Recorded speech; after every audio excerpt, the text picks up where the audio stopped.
আজকের গল্প পারমিতার একদিন। মাছ ভাজতে গিয়ে তেল ছিটকে এসে লাগলো গালে। আজ একটু অন্যমনস্ক ছিল পারমিতা। আজ বিয়ের 10 বছর পূর্ণ হলো, কিন্তু এই দিনটার আলাদা করে আর কোনো গুরুত্ব নেই আজ। অমিত রোজগারের মতো আজও অফিসে গেছে। রিয়ার আগামী সপ্তাহ থেকে পরীক্ষা, তাই পারমিতাকে রান্না শেষ করেই মেয়েকে নিয়ে বসতে হবে। রাতে অফিস থেকে ফেরার সময় অমিত বিরিয়ানি নিয়ে ফিরবে। ব্যাস, দিন শেষ। এখন যেন এইগুলোতেই অভ্যস্ত হয়ে গেছে পারমিতা, তাই আর মন খারাপ লাগে না। 10 বছর পর আর কী বা নতুনত্ব থাকে জীবনে? তাছাড়া অমিত মানুষটাও নিতান্তই সাধারণ। চাকরি ভালো করলেও বউ মেয়েকে নিয়ে লং ড্রাইভ বা বউয়ের সাথে ক্যান্ডেল লাইট ডিনার, এসব অমিতের একদম নাপসন্দ। অমিত মনে করে এসব না করেও পরিবারকে ভালো রাখা যায়, এবং সত্যি অমিত সেখানে পুরোপুরি সফল, সে বিষয়ে কোনো সন্দেহ নেই। কিন্তু পারমিতার মাঝে মাঝে ইচ্ছে হয় যখন ফেসবুকে বান্ধবীদের ছবিগুলো দেখে। বছরে দুবার অমিত পারমিতা এবং রিয়াকে নিয়ে বেড়াতে যায়, কিন্তু শর্ত একটাই, সোশ্যাল সাইটে কোনো ছবি দেওয়া যাবে না। নিজের ব্যক্তিগত জীবনকে পাবলিক করা একেবারেই পছন্দ নয় অমিতের। তবুও পারমিতাকে সেভাবে বারণ করেনি কখনোই, বরং পারমিতাই অমিতের ইচ্ছেকে মেনে নিয়েছে। মানুষটা সবার থেকে আলাদা হলেও বড্ড ভালো। মেয়েকে পড়ানো শেষ করে বিয়ের অ্যালবামটা খুলে বসলো পারমিতা। ছবিগুলো দেখতে দেখতে ভাবছিল, ইস, যদি বয়সটা 10 বছর পিছিয়ে যেত, কি ভালোই না হতো। কয়েকটা বাছাই করা ছবি নিজের হোয়াটসঅ্যাপ স্ট্যাটাসে দিল। অমিত স্ট্যাটাস দেখে লিখল, বিয়ের ছবি দেখছো? পারমিতা লিখল, তুমি কি করছো? অমিত লিখল, এই তো মিটিংয়ে ঢুকছি, পরে কথা বলছি। পারমিতা মেসেজটা পড়ে নিজের মনে মনেই বলল, পরে আর কথা কোথায় হয় আমাদের। স্ট্যাটাসে ছবিগুলো দেখে অনেকেই অভিনন্দন জানাচ্ছিল। অভিনন্দন বার্তাগুলো পড়তে খুব মজা লাগছিল পারমিতার। পাশের ফ্ল্যাটের রমিতা উইশ করে বলল, কিরে আজ কি প্ল্যান? পারমিতা বলল, ধুর, 10 বছর হয়ে গেছে, আর কি প্ল্যান, রাতে একসাথে ডিনার করব, এই আর কি। রমিতা বলল, তুই সত্যি বুড়ি হয়ে গেছিস, যা অমিতের সাথে কোথাও। পারমিতা হেসে বলল, কি যে বলিস, মেয়েকে একা রেখে কোথায় যাব? রমিতা বলল, উফ, রিয়াকে আমার ফ্ল্যাটে রেখে যা, আমার মেয়ের সাথে খেলবে। তোরা দুজনে কোথাও ঘুরে আয়, আজ তোদের দুজনের দিন। রিয়াকে নিয়ে ভাবিস না, আমি আছি তো। যা, সুন্দর করে সাজুগুজু করে বেরিয়ে পড়, ছবি তুলিস মনে করে। পারমিতার প্রস্তাবটা মন্দ লাগলো না। সাথে সাথে অমিতকে ফোন করলো। অমিত হ্যালো বলতেই পারমিতা বলল, তোমার মিটিং শেষ হলো? অমিত বলল, এই মাত্র। অমিত বলল, আজ তাড়াতাড়ি ফিরবো তোমার পছন্দের চিকেন বিরিয়ানি নিয়ে, আর তোমার জন্য একটা শাড়ি কিনেছি, দেখো তো পছন্দ হয় কিনা। পারমিতা চাপা গলায়, চলো না, আজ দুজনে কফি শপে যাই। আমি কোনোদিন কোল্ড কফি খাইনি, আজ খুব খেতে ইচ্ছা করছে।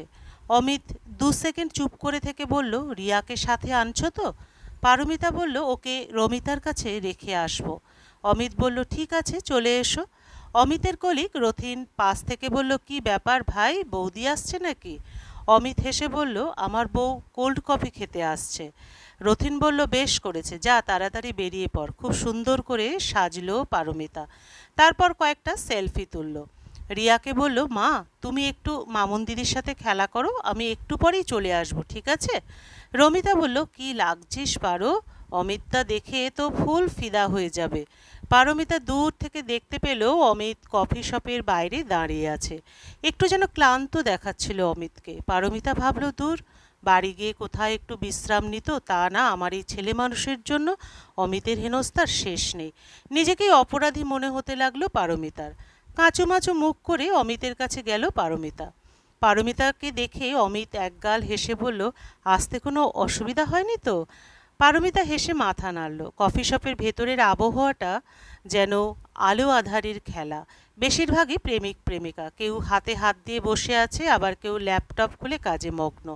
পারমিতা চেয়ারে বসে চারপাশটা দেখছিল, কেমন যেন একটা আবছায়া ঘিরে রয়েছে চারপাশে। ব্যাকগ্রাউন্ডে একটা ইংরেজি গান চলছিল। সবাই খুব সচেতনভাবে চাপা গলায় কথা বলছে, জোরে কথা বলা মনে হয় বারণ। টেবিলে একটা পেপার দেওয়া ছিল, পারমিতা খুলে দেখল টেলিগ্রাফ। পারমিতার মনে হলো বিদেশ বিভুঁইয়ের পথ হারিয়ে বসে আছে। অমিত বলল, বলো কি খাবে? পারমিতা বলল, cold coffee with ice cream. Amit মুচকি হেসে বলল, তোমার টনসিলের প্রবলেম আছে সেটা মাথায় আছে তো? পারমিতা ছেলে মানুষের মতো বলল, একদিন খেলে কিছুই হবে না। অমিত মাথা নেড়ে বলল, ঠিক আছে তাই হোক। পারমিতা বলল, তুমি কিছু খাবে না? আমি একা একা খাবো নাকি? অমিত বলল, আমি তো কফি খাই না তুমি জানো, একটা স্যান্ডউইচ অর্ডার করি, বরং সেটাই ভালো হবে। পারমিতা বলে, আমাকে কেমন লাগছে বললে না তো? অমিত বলল, আজ একটু বেশি ভালো লাগছে। পারমিতা লজ্জা পায় কথাটা বলে। অমিত পারমিতার গালে হাত দিতে যেতেই পারমিতা বলল, কি করছো এসব? অমিত হেসে বলল, তোমার বা গালে দাগটা কিসের সেটাই দেখছিলাম রে বাবা। পারমিতা বলল, আর বলো না, সকালে মাছ ভাজতে গিয়ে এই অবস্থা। অমিত বলল, ইস, তক্ষুনি টুথপেস্ট লাগাবে তো? ওয়েটার কফি আর স্যান্ডউইচ দিয়ে গেল। কফিতে চুমুক দিয়েই ঠান্ডা লাগলো, কিন্তু সেটা তো আর বলা যাবে না অমিতকে। পারমিতা বলল, তোমার তো এসব জায়গা পছন্দ নয়, তাহলে আমায় নিয়ে এলে যে? অমিত বলল, তুমি যে কখনো কোনোদিন আবদার করো না, আর আজ আমাদের বিবাহবার্ষিকী বলে কথা, তাই বইয়ের ইচ্ছা শিরোধার্য, বুঝলে? পারমিতা কিছুক্ষণ চুপ থেকে বলল, তুমি বাড়িতে আসার পর যখন একসাথে আমরা চা খাই আর সারাদিনের গল্প করি, ওটাই ভালো গো। এখানে কেমন যেন আমার দম বন্ধ লাগছে। আর এই কফিটাও। অমিত বলে, পছন্দ হয়নি তাই তো? সে তো তোমার প্রথম চুমুক দেখেই বুঝতে পেরেছি। এই স্যান্ডউইচটা খাও, নয়তো খালি পেটে থাকলে আবার গ্যাসের প্রবলেম দেখা দেবে। পারমিতা বলে, ফালতু ফালতু তোমার এতগুলো টাকা খরচ হলো আমার জন্য। আসলে একটা দিন একটু অন্যভাবে কাটাতে চেয়েছিলাম। অমিত বলল, ধুর পাগলি, এতক্ষণ আমি তোমার সব কথা শুনেছি, এবার আমি যা বলবো তোমাকে তাই শুনতে হবে, ঠিক আছে? কফি শপ থেকে বেরিয়ে অটো ধরে সোজা বাঘাযতীন মোড়। পারমিতা বলল, মাথাটা বড্ড ধরেছে গো। অমিত বলল, সব ঠিক করে দিচ্ছি ম্যাডাম, নো টেনশন। প্রথমে আমরা যাব বলাইদার চায়ের দোকানে, মাটির ভাঁড়ে আদা তেজপাতা দিয়ে গরম চা। চায়ের দোকানে গিয়ে অমিত বলল, বলাইদা দুটো চা মাটির ভাঁড়ে দিও কিন্তু। বলাইদা হেসে বলে, বৌদিও আছে দেখছি। অমিত পকেট থেকে রুমাল বের করে পারমিতার হাতে দিয়ে বলে, এটা নাও, তারপর চাটা দিচ্ছি, নয়তো হাতে গরম লাগবে। চাটা হাতে নিয়ে পারমিতার চোখে জল আসে। অমিত ব্যস্ত হয়ে বলল, শরীর খারাপ লাগছে নাকি তোমার? পারমিতা বলল, না গো, আসলে সবাইকে দেখি তো কত জায়গায় যায়, আমি এতটাই বোকা যে ভেবে বসলাম আমাদের এই সাদামাটা জীবনে বুঝি ভালোবাসাটাই মরে গেছে। তোমার সাথে একান্তে সময় কাটাতে গিয়ে বুঝলাম আমরা আমাদের এই ছোট্ট ঘরেই ভালো আছি।